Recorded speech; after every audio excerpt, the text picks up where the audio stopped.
Você acordou, tomou banho, se vestiu, tomou café e foi trabalhar. Em cada um desses momentos cotidianos você usa petróleo, mesmo que não tenha colocado nenhuma gota de combustível no carro. O shampoo, a embalagem do iogurte, a roupa sintética, a sacola do mercado, o fertilizante utilizado na agricultura, tudo isso tem petróleo na origem. E quando esse petróleo começa a faltar ou a ficar muito caro, o efeito não é sentido apenas nos postos de gasolina. Ele chega na sua mesa, no seu bolso e, em alguns casos, até na sua saúde. Neste vídeo, você vai entender como funciona esse efeito cascata e por que ele está em movimento agora. O mundo tem hoje 1,77 trilhão de barris de reservas provadas de petróleo.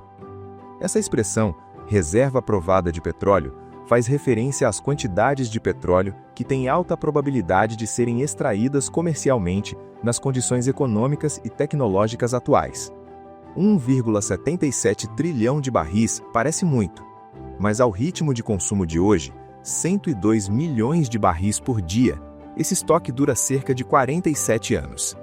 E não estamos falando de um recurso que simplesmente acaba e pronto. O problema começa muito antes do fim. Começa quando a produção fica mais difícil, mais cara, mais concentrada em regiões instáveis do mundo. Hoje, uma parte significativa do petróleo global vem do Oriente Médio, uma região que enfrenta conflitos sérios. O bloqueio do Estreito de Hormuz, um corredor marítimo por onde passa 20% do petróleo do planeta, colocou o mundo em alerta durante a guerra entre Estados Unidos e Irã. Especialistas já falam em barril custando $200. Mas o Estreito de Hormuz é só o gatilho mais recente. O problema estrutural é mais antigo e mais profundo. A civilização moderna foi construída sobre o petróleo, e qualquer abalo nessa base chacoalha tudo. Neste vídeo, vamos entender como esse efeito cascata funciona, da bomba de combustível até a prateleira do supermercado.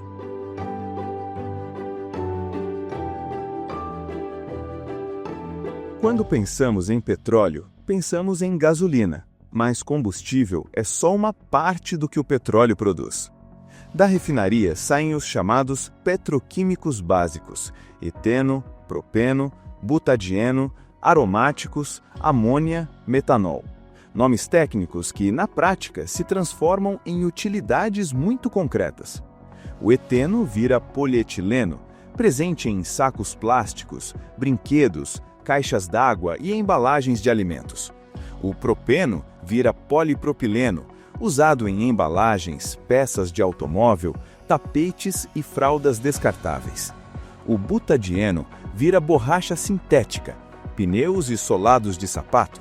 A amônia é a base dos fertilizantes nitrogenados usados em milho, soja, cana, café e algodão. O asfalto que cobre as estradas é igualmente derivado do petróleo. O GLP, o gás de cozinha, também. A parafina das velas, os solventes das tintas, os lubrificantes das máquinas, as fibras sintéticas das roupas. É praticamente impossível passar um dia sem tocar em algum produto derivado do petróleo.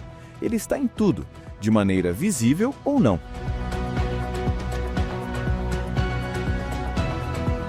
O preço do petróleo funciona como um termômetro da economia global. Quando ele sobe, tudo que depende dele fica mais caro, e, como vimos, muita coisa depende dele. Primeiro vem o combustível. Diesel, gasolina e querosene de aviação encarecem. Isso aumenta o custo do transporte, de caminhões, navios, aviões. Como quase tudo que consumimos é transportado de alguma forma, esse custo adicional se espalha por toda a cadeia. Depois vêm os insumos industriais. Plásticos, borrachas, fertilizantes e solventes ficam mais caros. Fabricantes de embalagens repassam o aumento. Produtores rurais pagam mais pelo adubo. Construtoras pagam mais pelo PVC e pelo asfalto. No fim da cadeia, chega ao consumidor. Os preços sobem no supermercado, nas lojas, nos serviços de entrega. A inflação sobe, o poder de compra cai. E aqui vem a parte mais surpreendente. Esse efeito cascata pode ser desencadeado não só pela escassez física de petróleo, mas também pelo receio de que ele falte. O mercado precifica o risco antes do problema acontecer. Foi o que aconteceu na guerra dos Estados Unidos contra o Irã. Com o bloqueio do Estreito de Hormuz, por onde passam 20% do petróleo global, os mercados reagiram imediatamente. Na Coreia do Sul, pessoas compraram sacos de lixo em pânico. Taiwan abriu uma hotline, linha telefônica direta, para auxiliar fabricantes que ficaram sem suprimento de plástico. Na Malásia, fabricantes de luvas cirúrgicas avisaram sobre risco de desabastecimento global.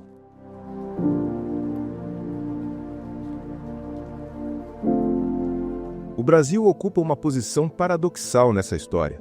Ao mesmo tempo que está entre os maiores produtores do planeta, importa até 25% do diesel que consome, porque nossas refinarias não conseguem processar internamente todo o petróleo produzido. Como somos uma das maiores potências agrícolas do mundo, o fato de que 65% do nosso transporte de cargas dependa de caminhões movidos a diesel é um problema. Quando o preço do barril de petróleo sobe lá fora, o preço do diesel também aumenta aqui. E esse impacto chega direto no frete, que atinge o preço dos alimentos. Mas o diesel é só o começo. O Brasil importa uma parcela relevante dos fertilizantes nitrogenados que usa na agricultura, e esses produtos são feitos a partir do gás natural e do petróleo, principalmente no Oriente Médio. Uma interrupção no fornecimento afeta diretamente a produtividade das lavouras de soja, milho, cana e café. Com a alta recente do barril que ocorreu com o fechamento do Estreito de Hormuz, relatos de falta de diesel começaram a aparecer em estados produtores como Rio Grande do Sul e Goiás, justamente durante a colheita da soja e o plantio da segunda safra de milho. Colheitadeiras paradas, tratores sem combustível, grãos prontos no campo sem poderem ser colhidos. E o custo não fica só na fazenda. O encarecimento do frete e dos insumos é repassado ao consumidor. É um reflexo praticamente imediato, porque o mercado acaba precificando e transferindo esses impactos.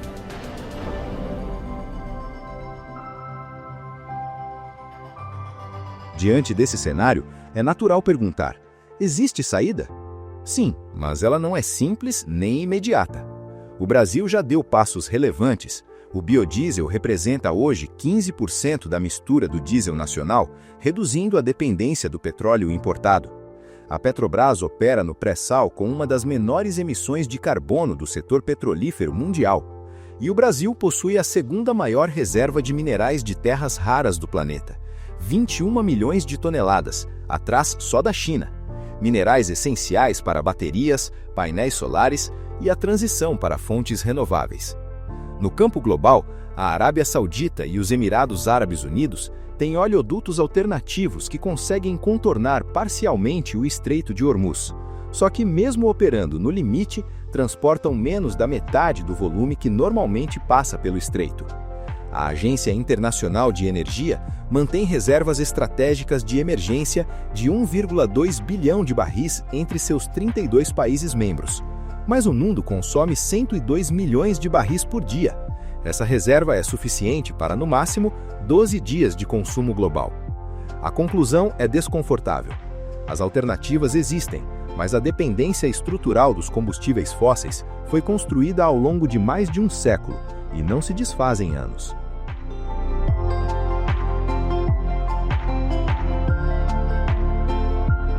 O que essa crise nos mostra é algo que economistas e estrategistas já alertavam há décadas. Construímos uma civilização extraordinariamente eficiente e extraordinariamente frágil. A eficiência veio da especialização e da escala. Refinamos a produção, otimizamos as rotas, integramos cadeias globais. O resultado foi abundância, tecnologia e aumento do padrão de vida em boa parte do mundo. Mas essa lógica tem um ponto cego. Quanto mais integrada e interdependente é a cadeia, maior o impacto quando um elo quebra. E o petróleo não é um elo qualquer, é o elo central. Ele está na energia, na alimentação, na indústria, na saúde, no transporte.